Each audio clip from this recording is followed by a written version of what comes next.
When science leaves the class room, theory versus practice എന്നാണ് ഇന്നത്തെ വിഷയത്തിന് കൊടുത്തിരിക്കുന്ന തലക്കെട്ട്. ഇത് നേരത്തെ ആദർശ് സൂചിപ്പിച്ചതുപോലെ ഒരു ടീച്ചേഴ്സ് വർക്ക്ഷോപ്പിൻ്റെ കൂടി ഭാഗമാണ് എന്നുള്ളത് കൊണ്ടാണ് പ്രൈമറിലി ഈ ഒരു വിഷയം ചർച്ചയ്ക്കെടുത്തത്. പക്ഷേ ടീച്ചേഴ്സ് ആ വർക്ക്ഷോപ്പിന് പുറത്തേക്ക് ഇതിൻ്റെ സ്കോപ്പ് പിന്നീട് വ്യാപിച്ചത് കൊണ്ട് കുറച്ചുകൂടി പരത്തി ആയിരിക്കും നമ്മൾ ഈ വിഷയം സംസാരിക്കുന്നത്. ആ ടൈറ്റിൽ ശ്രദ്ധിച്ചു കഴിഞ്ഞാൽ when science leaves the class room എന്നാണ്. സയൻസ് ക്ലാസ് റൂമിന് വെളിയിലേക്ക് ഇറങ്ങിയതിന് ശേഷമുള്ള കാര്യമാണ് നമ്മൾ സംസാരിക്കുന്നത്. അപ്പോൾ പൊതുവിൽ അത് ആ ടൈറ്റിലിൻ്റെ പ്രസക്തി എന്ന് പറയുന്നത്, പൊതുവിൽ സയൻസ് എന്ന് പറയുന്നത് നമ്മുടെ നാട്ടിൽ ഒരാൾ ഇടപെടുന്നത് ക്ലാസ് റൂമിലാണ് ആദ്യം. അല്ലെങ്കിൽ സയൻസ് എന്ന് പറയുന്ന വാക്ക് പരിചയപ്പെടുന്നതും സയൻസ് പഠിക്കുക എന്ന് പറയുമ്പോൾ നമുക്ക് ക്ലാസ് റൂമിൽ നടക്കുന്ന ഒരു പഠന പ്രവർത്തനമായിട്ടാണ് പലപ്പോഴും നമ്മുടെ മനസ്സിൽ ആദ്യം വരുന്ന ഇമ്പ്രഷൻ. പക്ഷെ ഇവിടെ നമ്മൾ സംസാരിക്കുന്നത് ആ ക്ലാസ്സിന് വെളിയിലേക്ക് വരുമ്പോൾ സയൻസിന് എന്താണ് സംഭവിക്കുന്നത് എന്നുള്ളതാണ്. അപ്പോൾ ഐൻസ്റ്റൈനെ ഒന്ന് ഓർമ്മിപ്പിച്ചുകൊണ്ട് തുടങ്ങാം. ഐൻസ്റ്റൈൻ്റെ ഒരു പ്രധാനപ്പെട്ടൊരു കോട്ടുണ്ട്. ഒരുപാട് കോട്ടുകൾ ഐൻസ്റ്റൈൻ്റെ പേരിൽ പ്രചരിക്കപ്പെടുന്നുണ്ട്. ഇപ്പോൾ ചപ്പാത്തിക്ക് മാവ് കുഴയ്ക്കുമ്പോൾ അല്പം മൈദ ചേർത്താൽ നല്ല മാർദ്ദവം കിട്ടും, ആൽബർട്ട് ഐൻസ്റ്റൈൻ. ഇങ്ങനെ വരെ നമുക്ക് കിട്ടും വാട്സാപ്പിൽ. ഇത് ശരിക്കും ഐൻസ്റ്റൈൻ്റെ ഒരു കോട്ടാണ്. Education is what remains after one has forgotten everything he's learned in school. സ്കൂളിൽ പഠിച്ചതെല്ലാം മറന്നു കഴിഞ്ഞതിന് ശേഷം എന്തെങ്കിലും ബാക്കിയുണ്ടെങ്കിൽ അതാണ് ശരിക്കുള്ള എഡ്യൂക്കേഷൻ.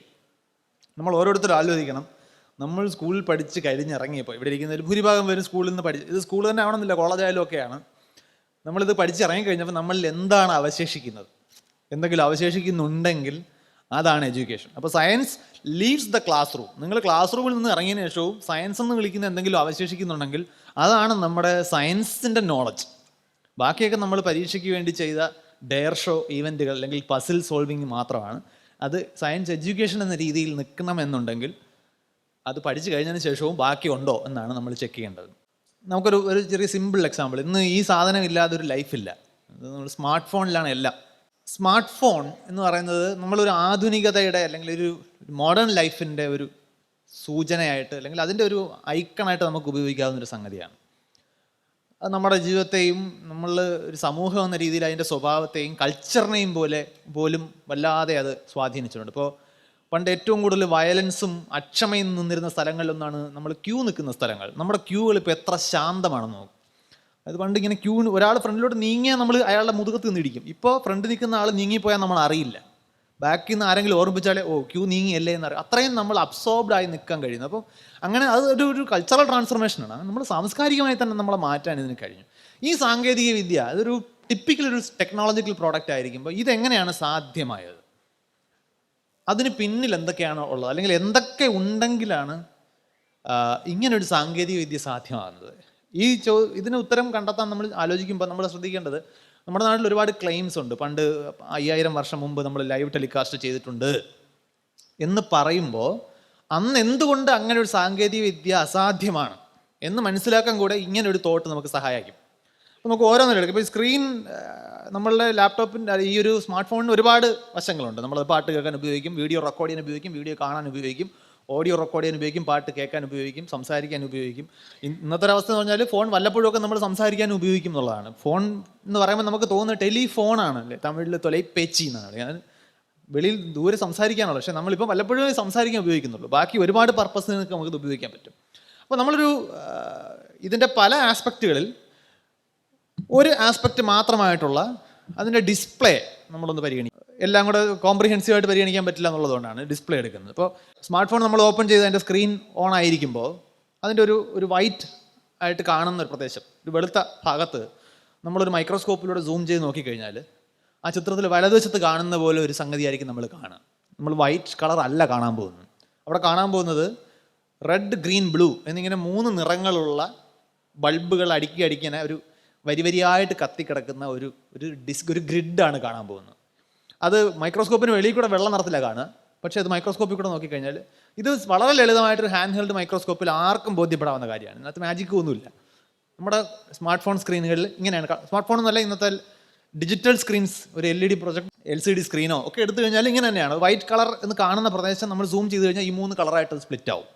എങ്ങനെയാണ് ഇത് സംഭവിക്കുന്നത്? ഇത് ഓരോന്നും ഓരോ LED, ഒരു കുഞ്ഞ് LED ലാമ്പാണ്. നമ്മൾ സാധാരണഗതിയിൽ നമ്മൾ വീട്ടിൽ ഉപയോഗിക്കുന്ന LED ലാമ്പ് എന്ന് പറയുന്ന LED ബൾബ് എന്ന് വിളിക്കുന്നതിനകത്തൊരു സാങ്കേതിക പ്രശ്നമുണ്ട്. ഒരു ലാമ്പാണ്.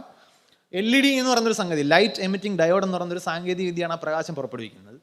അത് 3 നിറങ്ങളിൽ പ്രകാശം പുറപ്പെടുവിക്കാൻ കഴിയുന്ന LED-കളെ അടുക്കി നിർത്തി ഈ 3 നിറങ്ങൾ വെച്ചാണ് സ്മാർട്ട് ഫോൺ ഡിസ്പ്ലേ എല്ലാ കളേഴ്സും ഉണ്ടാക്കുന്നത്. ഈ 3 എണ്ണത്തിൻ്റെ പല അളവിലുള്ള കോമ്പിനേഷനാണ് ബാക്കി നിറങ്ങളെ സൃഷ്ടിക്കാൻ ഉപയോഗിക്കുന്നത്. അപ്പോൾ അതിൽ ഈ LED എന്ന് പറയുന്ന സംഗതി ഒരു കൃത്രിമ പ്രകാശ സ്രോതസ്സാണ്, അല്ല ആർട്ടിഫിഷ്യൽ ലൈറ്റ് സോഴ്സ്. നമുക്ക് ഒരുപാട് ആർട്ടിഫിഷ്യൽ ലൈറ്റ് സോഴ്സ് ഉണ്ട്. മനുഷ്യൻ ഉപയോഗിച്ച ഏറ്റവും ആദ്യത്തെ ആർട്ടിഫിഷ്യൽ ലൈറ്റ് സോഴ്സ് എന്ന് പറഞ്ഞത് സിംപിളി തീയാണ്. നമ്മൾ തീ കത്തിച്ചാണ് ആദ്യമായിട്ട് കൃത്രിമ പ്രകാശം ഉണ്ടാക്കുന്നത്. അതിനുശേഷം നമ്മൾ പല സംഗതികളും കണ്ടുപിടിച്ചപ്പോൾ നമുക്കറിയാവുന്ന തോമസ് ആൽവ എഡിസൺ കണ്ടുപിടിച്ച ഇലക്ട്രിക് ബൾബ്, അതൊരു ഫിലമെൻറ്റ് കത്തിച്ചിട്ടാണ്. നമ്മൾ ഇന്ന് മെഴുകുതിരി ഉപയോഗിക്കുമ്പോൾ മെഴുകുതിരി തീ എന്ന് പറഞ്ഞ സംഗതി എന്നുള്ള ലൈറ്റാണ് ഉപയോഗിക്കുന്നത്. ഫിലമെൻറ്റ് ബൾബ് വന്നു. അത് കഴിഞ്ഞ് നമുക്ക് ഫ്ലൂറസെൻറ്റ് ലാമ്പ്, ട്യൂബ് ലൈറ്റ് നമ്മൾ വിളിക്കുന്ന ഫ്ലൂറസെൻറ്റ് ലാമ്പ് വന്നു. പിന്നെ അതിൻ്റെ തന്നെ ചെറിയ ഫോമായിട്ടുള്ള കോമ്പാക്ട് ഫ്ലൂറസെൻറ്റ് ലാമ്പ് വന്നു. ഇതിൽ നിന്നെല്ലാം ഡിഫറൻ്റ് ആയിട്ടുള്ളൊരു ടെക്നോളജിയാണ് LED എന്ന് പറയുന്നത്. അതിനൊരുപാട് ലൈറ്റ് എഫിഷ്യൻസി ഉള്ളതുകൊണ്ട് നമ്മൾ സർക്കാർ തലത്തിൽ അതിനെ പ്രോത്സാഹിപ്പിക്കുകയും പഴയ ലൈറ്റ് സോഴ്സസിനെ നിരുത്സാഹപ്പെടുത്തുകയും ചെയ്യുന്നുണ്ട്. ഈ LED പ്രവർത്തിക്കുന്നത് എങ്ങനെയെന്ന് അറിയണമെന്നുണ്ടെങ്കിൽ ക്വാണ്ടം മെക്കാനിക്സ് അറിയണം. ക്വാണ്ടം മെക്കാനിക്സ് ഇവിടെ നമ്മൾ ചർച്ച ചെയ്യാൻ പോകുന്നില്ല. പൊതുവെ ക്വാണ്ടം മെക്കാനിക്സിന് ഒരു ചീത്തപ്പേരുണ്ട്, ആർക്കും മനസ്സിലാവാത്ത വിഷയമാണ്. നീൽസ് ബോർ എന്ന് പറയുന്ന ശാസ്ത്രജ്ഞൻ ക്വാണ്ടം മെക്കാനിക്സിൻ്റെ തുടക്കക്കാരിലൊരാളാണ്. അദ്ദേഹത്തിൻ്റെ ഒരു കോട്ടുണ്ട്, if you are not shocked by quantum mechanics you have not understood it. നിങ്ങൾക്ക് ക്വാണ്ടം മെക്കാനിക്സിൽ നിങ്ങൾക്ക് ഷോക്ക് ഉണ്ടായില്ല എന്നുണ്ടെങ്കിൽ നിങ്ങൾക്ക് അത് മനസ്സിലായിട്ടില്ല.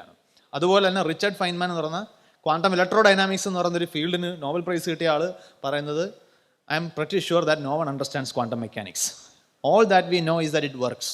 ക്വാണ്ടം മെക്കാനിക്സ് പ്രവർത്തിക്കും എന്നുള്ളതല്ലാതെ അത് ആർക്കും മനസ്സിലായിട്ടില്ല എന്നുള്ള കാര്യത്തിൽ എനിക്ക് ഉറപ്പാണ് എന്നാണ് ഒരു നോബൽ സമ്മാനം കിട്ടിയ ഫിസിസിസ്റ്റിൻ്റെ അഭിപ്രായം.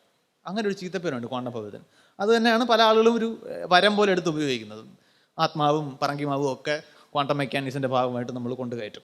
ഈ ക്വാണ്ടം മെക്കാനിക്സിൽ ആറ്റങ്ങൾ എങ്ങനെയാണ്, ഇലക്ട്രോൺസ് എങ്ങനെയാണ് അവയ്ക്ക് ചുറ്റിരിക്കുന്നത്, ഇലക്ട്രോൺ എങ്ങനെയാണ് എനർജി ബാൻഡുകൾ ഫോം ചെയ്യുന്നത്, എങ്ങനെയാണ് ഒരു ബാൻഡിൽ നിന്ന് വേറൊരു ബാൻഡിലേക്ക് ഇലക്ട്രോൺസ് പോകുമ്പോൾ പ്രകാശത്തിന് പുറത്തേക്ക് വരാൻ കഴിയുന്നത്, ഇങ്ങനെയൊക്കെയുള്ള തിയറട്ടിക്കൽ പക്ക തിയറിയാണ് LED എന്ന് പറയുന്ന ഒരു ടെക്നോളജിയെ സാധ്യമാക്കുന്നത്. അപ്പോൾ ക്വാണ്ടം മെക്കാനിക്സ് അറിയില്ല എന്നുണ്ടെങ്കിൽ നമുക്ക് LED ഉണ്ടാക്കാൻ പറ്റില്ല. ഓക്കെ, അപ്പോൾ LED ഉണ്ടെങ്കിൽ ഈ സ്മാർട്ട് ഫോൺ ഡിസ്പ്ലേയിൽ ഈ കളർ ഉണ്ടാക്കാൻ പറ്റും. പക്ഷേ തീർന്നില്ലല്ലോ, എല്ലാ കളറും ഉണ്ടാക്കണമെന്നുണ്ടെങ്കിൽ ഈ 3 കളർ വെച്ച് ഉണ്ടാക്കാമെന്നും കൂടെ അറിയണം. നമ്മൾ ഈ 3 കളറുകളെയും വിളിക്കുന്നത് പ്രൈമറി കളേഴ്സ് എന്നാണ്. ഇത് സ്കൂളിൽ എല്ലാ കുട്ടികളും ചെയ്യുന്നൊരു എക്സ്പെരിമെൻ്റാണ്. 3 കളറുള്ള ലൈറ്റ്, ഈ റെഡ്, ഗ്രീൻ, ബ്ലൂ, RGB എന്ന് ചുരുക്കി വിളിക്കുന്ന ഈ കളറുകളെ കമ്പൈൻ ചെയ്ത് കഴിഞ്ഞാൽ 3ഉം കൂടെ ഒരേ അളവിൽ വീണ് കഴിഞ്ഞാൽ അത് വെള്ള നിറമായിട്ട് മാറും. അളവുകൾ വ്യത്യാസപ്പെട്ട് കഴിഞ്ഞാൽ ഇതിനിടയ്ക്കുള്ള പല ഷെയ്ഡുകളാണ്, അതാണ് നമ്മൾ പ്രൈമറി കളേഴ്സ് എന്ന് വിളിക്കുന്നത്. ഇത് ഒരുപക്ഷെ സ്കൂളിൽ പഠിക്കുമ്പോൾ നമുക്ക് തോന്നുക ഈ 3 കളറുകൾക്ക് എന്തോ ഒരു മാജിക്കൽ പ്രത്യേകത ഉള്ളതുകൊണ്ടാണ് ഇവയ്ക്ക് എല്ലാ കളേഴ്സിനെ ഉണ്ടാക്കാൻ പറ്റുന്നതെന്ന് നമുക്ക് തോന്നും.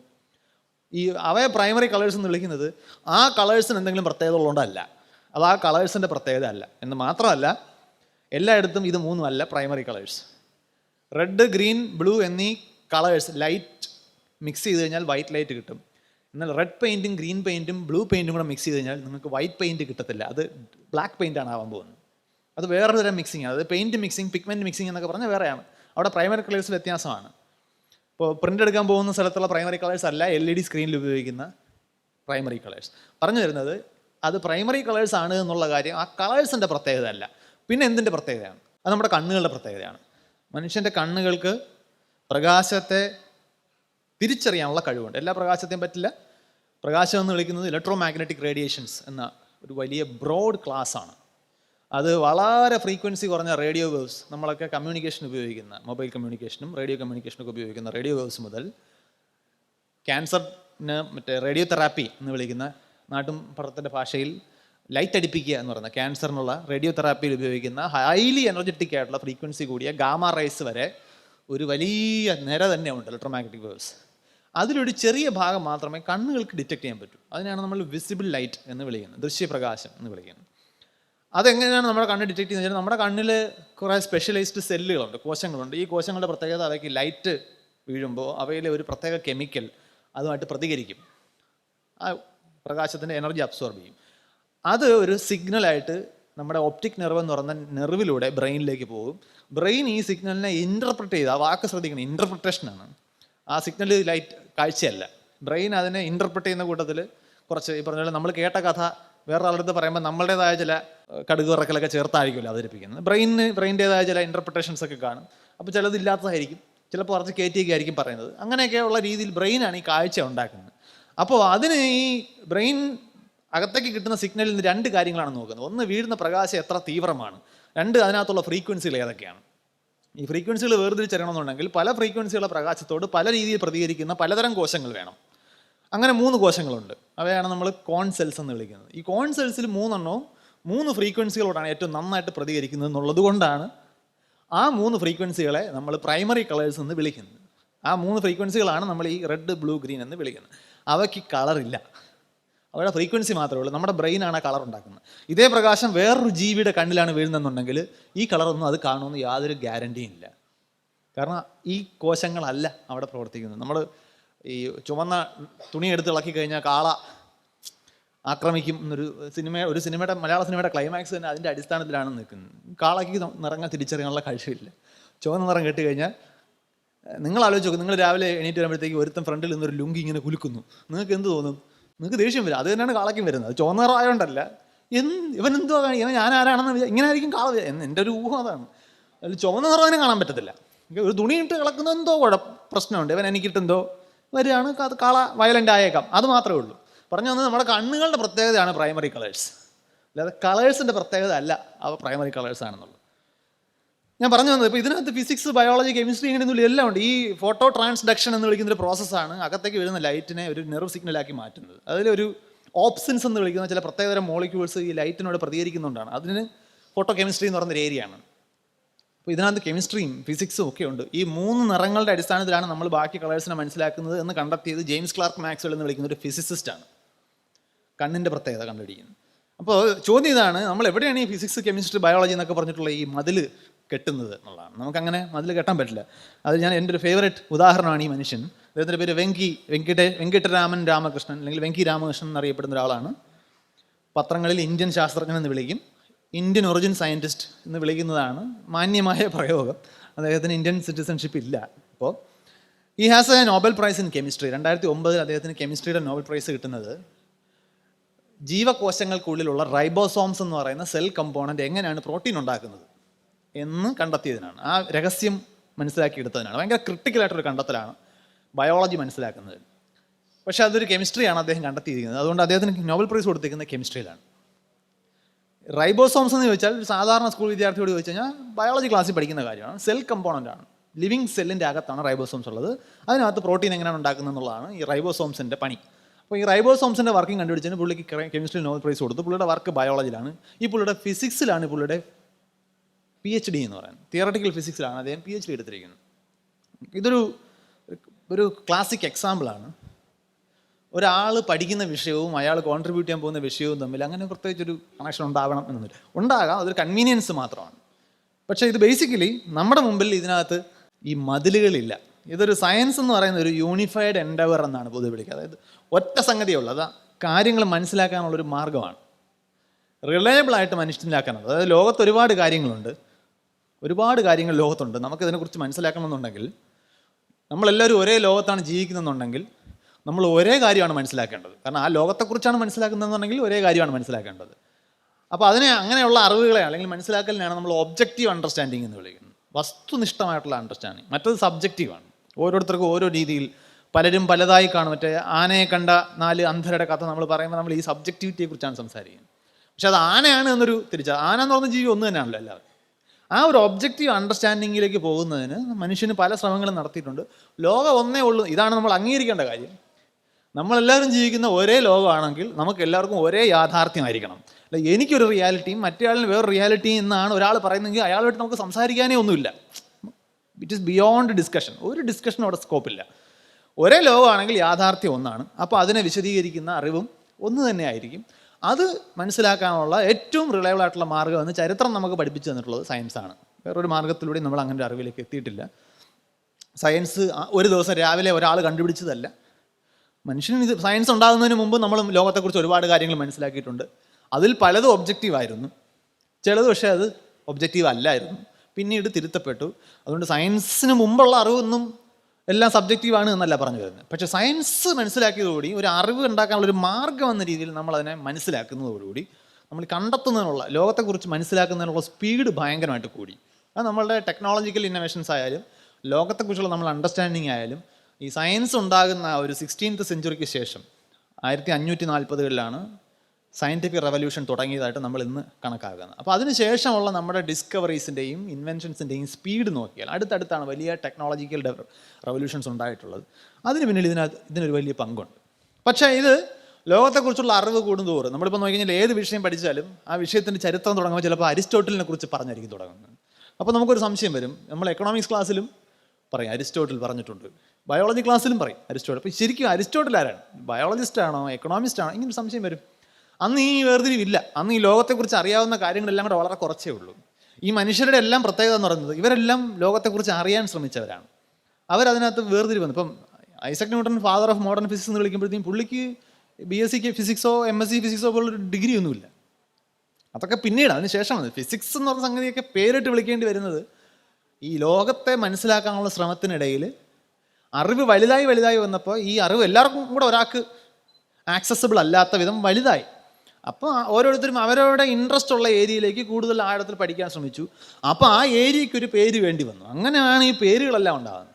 ഇന്ന് നമ്മൾ ഈ പല പേരിൽ അറിയപ്പെടുന്ന വിഷയങ്ങൾക്കെല്ലാം ഒരു ഹയറാർക്കി നമുക്ക് കാണാൻ പറ്റും. ഹയറാർക്കി എന്ന് പറയുന്നത് ഒരു സോഷ്യൽ ഹയറാർക്കി അല്ല, ആ ഐഡിയയുടെ ഒരു ഹയറാർക്കിയാണ്. അതായത് നമ്മളിപ്പോൾ കാര്യങ്ങൾ സ്ഥിതി ചെയ്യുന്ന വലിപ്പത്തിൻ്റെ സ്കെയിൽ നോക്കുകയാണെങ്കിൽ ഏറ്റവും താഴെ ദ്രവ്യം ഉണ്ടാക്കിയിരിക്കുന്ന ആറ്റങ്ങളുടെ ന്യൂക്ലിയസിൻ്റെ നടുക്കിരിക്കുന്ന ചെറിയ സബാറ്റമിക് പാർട്ടിക്കിൾസ് അല്ലെങ്കിൽ ഫണ്ടമെൻ്റൽ പാർട്ടിക്കിൾസ് എന്ന്. അപ്പോൾ അവിടെയൊക്കെ ഫിസിക്സാണ് കൈകാര്യം ചെയ്യുന്നത്. നമ്മൾ ഫിസിക്സാണ് ആ ഏരിയയെക്കുറിച്ച് സംസാരിക്കുന്നത്. തൊട്ട് മുകളിലേക്ക് അപ്പോൾ നമ്മളവയെ തൊട്ട് മുകളിൽ ഈ ഫിസിക്സ് കൈകാര്യം ചെയ്യുമ്പോൾ മെറ്റീരിയലിലാണ് സംസാരിക്കുന്നത്. പക്ഷേ ആ അറിവ് കൈകാര്യം ചെയ്യാൻ നമുക്കൊരു ഫണ്ടമെൻ്റൽ ഫ്രെയിം വർക്ക് ആവശ്യമുണ്ട്. നമുക്ക് ലോജിക്ക് ഇല്ലാത്ത സയൻസ് ഇല്ല. എന്തുകൊണ്ടോ ലോജിക്ക് ഫോർമലായിട്ട് പഠിപ്പിക്കുക എന്ന് പറയുന്നത് ഇച്ചിരി ടഫ് ആയതുകൊണ്ട് നമ്മളുടെ സ്കൂളിലെങ്ങും സയൻസ് കരിക്കുലത്തിൻ്റെ ഭാഗമായിട്ട് നമ്മൾ ലോജിക്ക് പഠിക്കുന്നില്ല.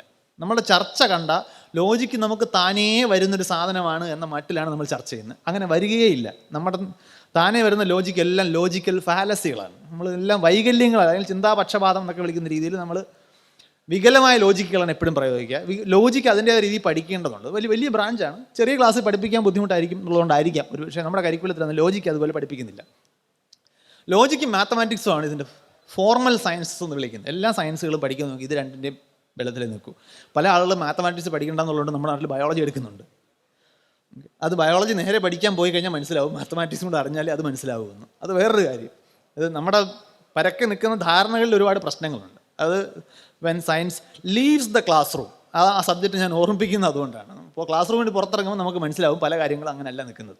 അപ്പോൾ ഈ ഫോർമൽ സയൻസസ് മാത്തമാറ്റിക്കും ലോജിക്കുമാണ്. അതിൻ്റെ മുകളിൽ ഫിസിക്സ്, സബാറ്റമിക് പാർട്ടിക്കിൾ, ആറ്റങ്ങൾ എങ്ങനെയാണ് കൂടിച്ചേർന്ന് തന്മാത്രകളാകുന്നത് എന്ന് ചോദിക്കുമ്പോൾ തന്മാത്രകൾ പരസ്പരം റിയാക്ട് ചെയ്ത് പുതിയ തന്മാത്രകളായിട്ട് മാറുന്നത് എങ്ങനെ, ഇങ്ങനെയൊക്കെയുള്ള ചോദ്യങ്ങൾക്ക് ഉത്തരം കണ്ടെത്തുന്നത് കെമിസ്ട്രി എന്ന് പറയുന്ന ഏരിയയാണ്. ഇത് രണ്ടിനും കൂടെ ചേർത്ത് നമ്മൾ ഫിസിക്കൽ സയൻസസ് എന്ന് വിളിക്കും. ഇതിൽ ചില കെമിക്കൽ മോളിക്യൂൾസിന് സ്വയം റെപ്ലിക്കേറ്റ് ചെയ്യാനുള്ള കഴിവുണ്ട്. ലൈഫ് എന്ന് പറയുന്ന ഒരു പ്രോപ്പർട്ടിയിലേക്ക് നയിക്കാൻ കഴിയും. അപ്പോൾ ലൈഫുമായിട്ട് നേരിട്ട് ഇടപെടുന്ന കെമിക്കൽസിനെ കുറിച്ച് മാത്രം പഠിക്കുന്ന ഒരു ഏരിയ അത് ബയോ കെമിസ്ട്രി ആവും. എന്നിൽ തന്നെ ലൈഫിലേക്ക് വന്നു കഴിഞ്ഞാൽ പിന്നെ അത് ബയോളജി ആയിട്ട് മാറും. അതിൽ തന്നെ നമ്മൾ പ്ലാന്റ്സിനെ കുറിച്ചോ ആനിമൽസിനെ കുറിച്ചോ ഒക്കെ, അപ്പോൾ അതിനനുസരിച്ചിട്ട് നമുക്ക് സുവോളജി ബോട്ടണിയൊക്കെ പറഞ്ഞ് വേർതിരിവ് വരും.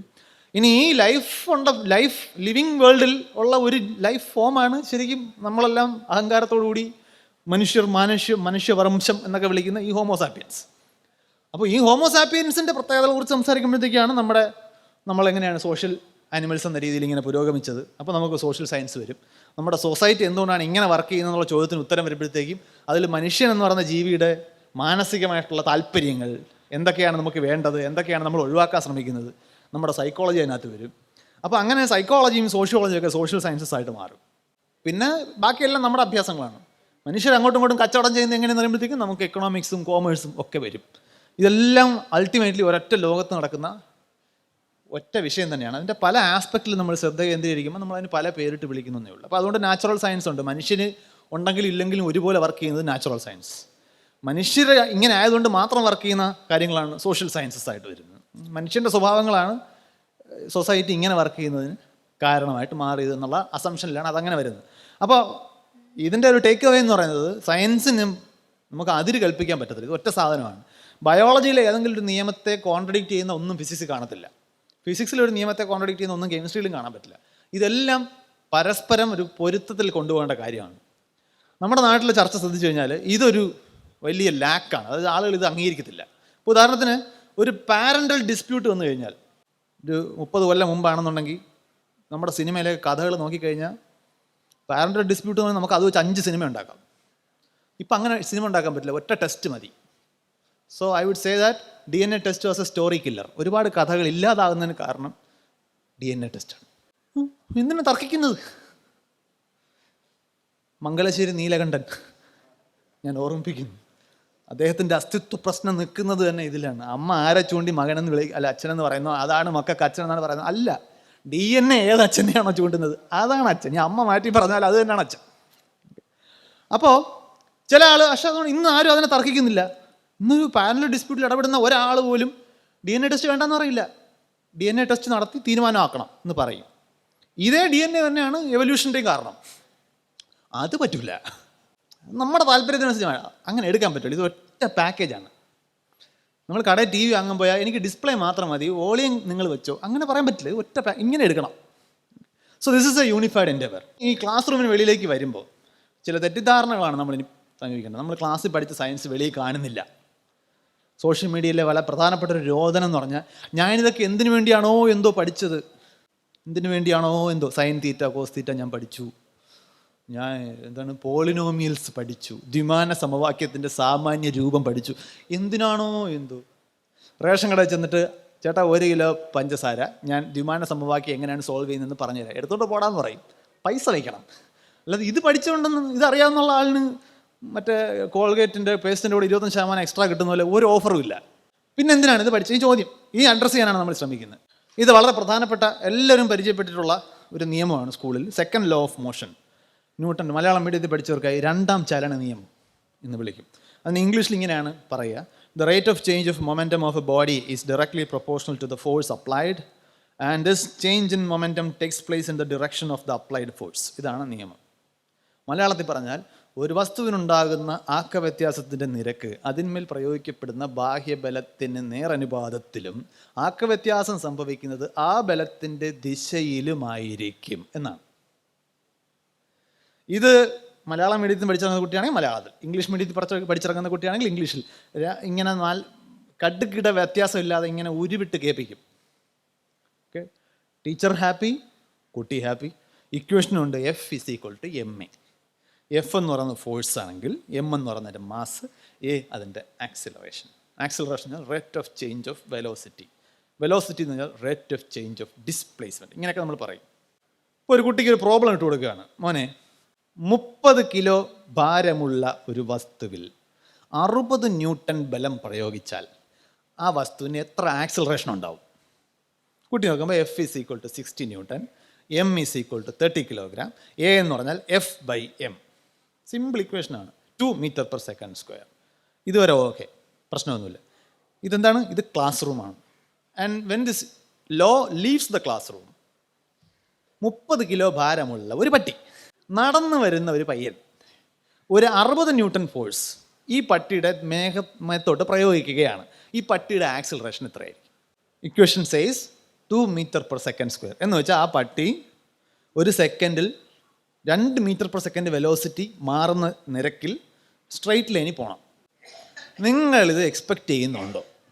അത് 2 m/s² ആയിരിക്കുമെന്നോ സ്ട്രെയിറ്റ് ലൈനിൽ പോകുമെന്നോ പ്രതീക്ഷിക്കാൻ എന്തെങ്കിലും കാരണം ഉണ്ടോ? അങ്ങനെ ആരെങ്കിലും പ്രതീക്ഷിക്കുന്നുണ്ടെങ്കിൽ അവർ സെപ്പറേറ്റ് ആയിട്ട് നമുക്കൊന്ന് കാണണം. വേറെ ആരും, കോൺഫിഡൻസ് ആണ്, ആരും കാണാൻ വരില്ല. This is well known. പ്രശ്നം ഇതാണ്. എന്താണ് ആ പ്രശ്നം? ഈ 2 സിറ്റുവേഷനും തമ്മിൽ ഒരു പൊരുത്തക്കേടുണ്ട്. ഈ പൊരുത്തക്കേടിന് പല കാരണങ്ങളുണ്ടാകാം. ഒന്നുകിൽ ന്യൂട്ടൺസ് ലോ തെറ്റാവാം,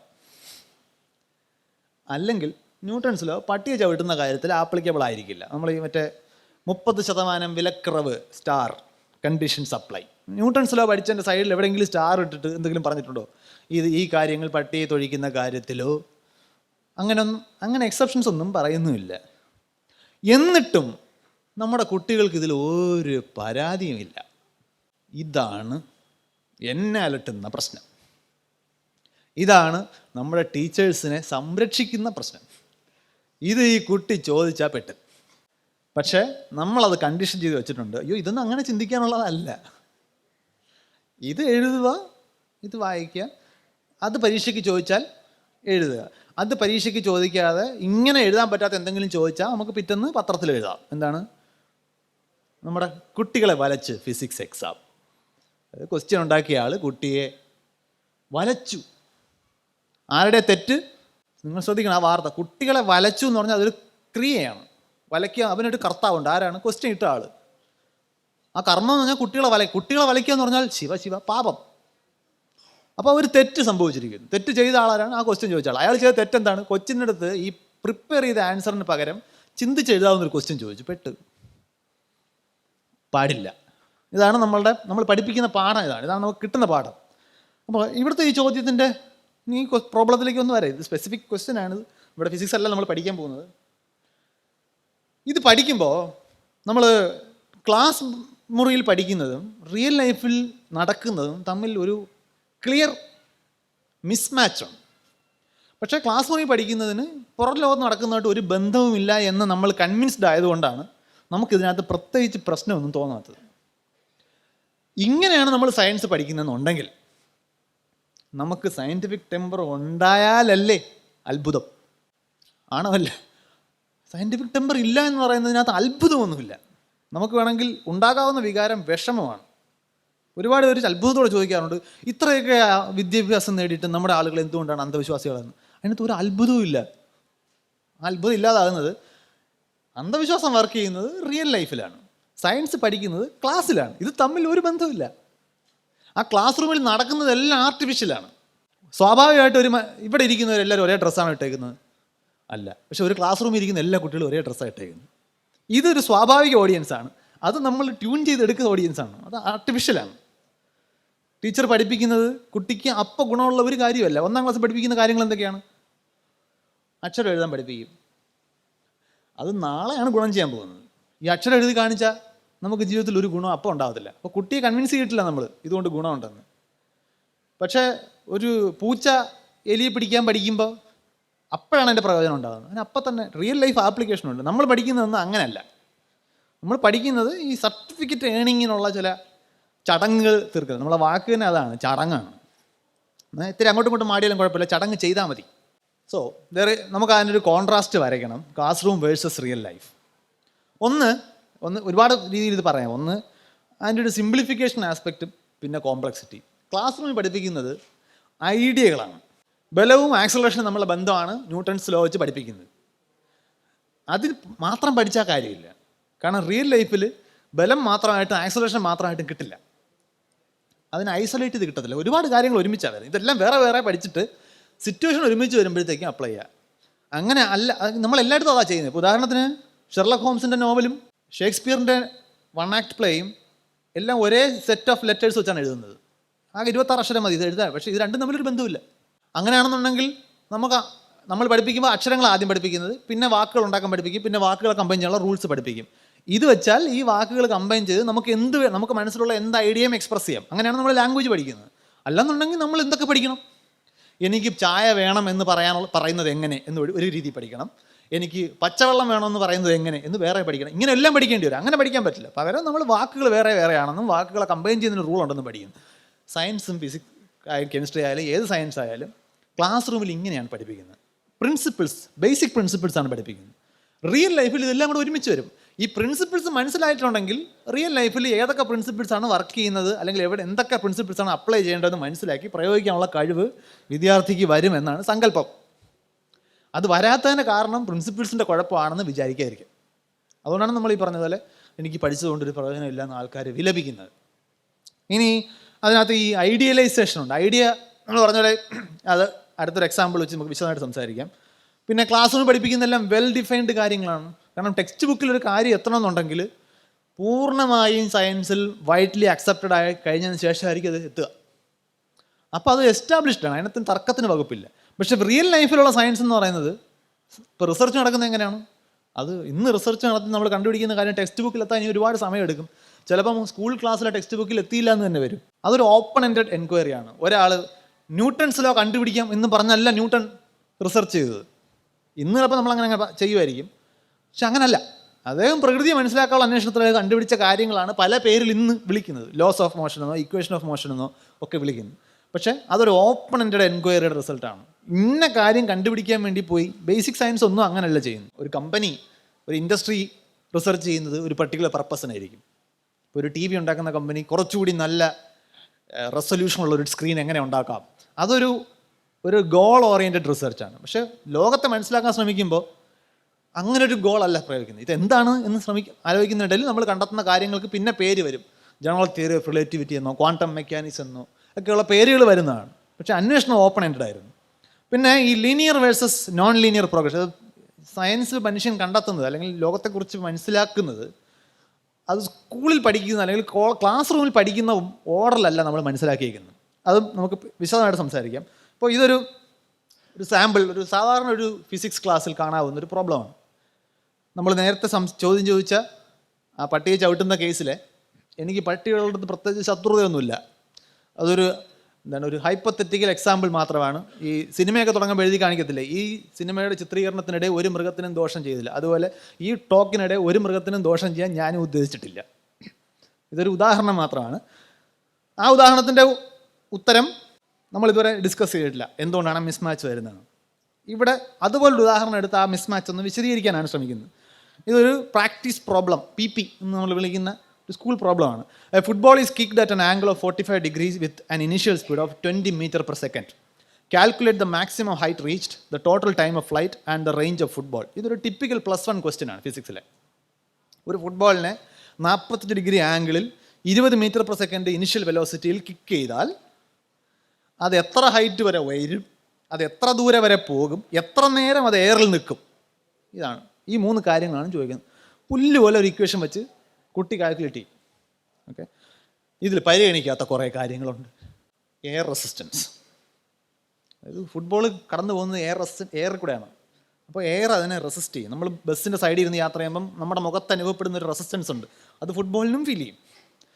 അത് നമ്മൾ ആലോചിക്കണം, നമ്മൾ ബൈക്ക് ഓടിച്ച് പോകുമ്പോൾ നമ്മുടെ മുഖത്ത് നന്നായിട്ട് കാറ്റടിക്കുന്നുണ്ടെങ്കിൽ ബൈക്കിൻ്റെ മൈലേജ് കുറയുന്നുണ്ട്. കാരണം ഈ എയർ റെസിസ്റ്റൻസിനെ ഓവർകം ചെയ്യാൻ കൂടെ എനർജി സ്പെൻഡ് ചെയ്യും, അത് മൈലേജിൽ കുറയും. വണ്ടിയിൽ നിന്ന് നന്നായിട്ട് സൗണ്ട് വരുന്നുണ്ടെങ്കിൽ, ഹോണിന് വെളിയിൽ നിന്നും വേറെ ഒരുപാട് സൗണ്ട് വരുന്നുണ്ടെങ്കിൽ അതും സൗണ്ട് എനർജിയാണ്. അതെല്ലാം ഈ ഫ്യൂവൽ സോഴ്സിൽ നിന്ന് തന്നെ എടുക്കണം. അപ്പോൾ എല്ലാം എനർജി ലോസാണ്. അപ്പോൾ ഈ റെയിൻ കോട്ടൊക്കെ ഇട്ട് ഇങ്ങനെ പറപ്പിച്ചുകൊണ്ട് പോകുമ്പോൾ ശ്രദ്ധിക്കണം, പാരഷൂട്ട് കൊണ്ട് പോകുന്ന പോലെയാണ് തോന്നുന്നത്, മൈലേജ് കുറയുന്നുണ്ട് ചെറുതായിട്ടാണെങ്കിൽ പോലും. അപ്പോൾ എയർ റെസിസ്റ്റൻസ് ആൻഡ് ഡ്രാഗ്. പിന്നെ കാറ്റ്, ഈ പോകുന്ന എയറിൽ കാറ്റുണ്ടെങ്കിൽ പിന്നെയും എഫക്റ്റ് ചെയ്യും. അതിനെ tail wind, head wind, cross wind എന്നൊക്കെ വിളിക്കും ഏവിയേഷൻ്റെ ഭാഷയിൽ. ഒരു വിമാനം ലാൻഡ് ചെയ്യുമ്പോൾ അവർ എപ്പോഴും ചെക്ക് ചെയ്യുന്നത് അതിൻ്റെ വിൻഡ് സ്പീഡ് എങ്ങോട്ടാണ്, ക്രോസ് വിൻഡ് ഉണ്ടോ, ടെയിൽ വിൻഡ് ഉണ്ടോ, അതിനനുസരിച്ചിട്ട് ഈ കണക്കൂട്ടിൽ മാറും.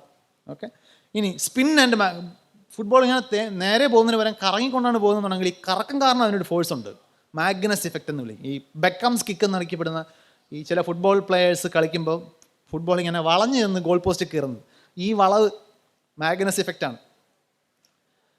എയർ പ്രഷർ, നിങ്ങൾ കളിക്കുന്ന സ്ഥലത്ത് എത്ര പ്രഷറുണ്ട്, ടെമ്പറേച്ചർ എത്ര, ഹോട്ട് എയർ ആണോ, കോൾഡ് എയർ ആണോ, ഹ്യൂമിഡ് എയർ ആണോ, ഇതിനനുസരിച്ചിട്ട് ഫുട്ബോളിൻ്റെ മൂവ്മെൻറ്റ് മാറും. ഇനി ഫുട്ബോളിൻ്റെ ഷേപ്പ്, നമ്മൾ ഐഡിയൽ സ്ഫെറിക്കൽ ഷേപ്പ് വെച്ചാണ് ഇക്വേഷൻ കാൽക്കുലേറ്റ് ചെയ്യുന്നത്. നിങ്ങൾ ചവിട്ടുമ്പോൾ ഫുട്ബോൾ ചളുങ്ങും, ചളുങ്ങിയില്ലെങ്കിൽ നിങ്ങളുടെ കാല് ചളുങ്ങും. ഫുട്ബോൾ അങ്ങനെ ഉണ്ടാക്കാൻ പറ്റും.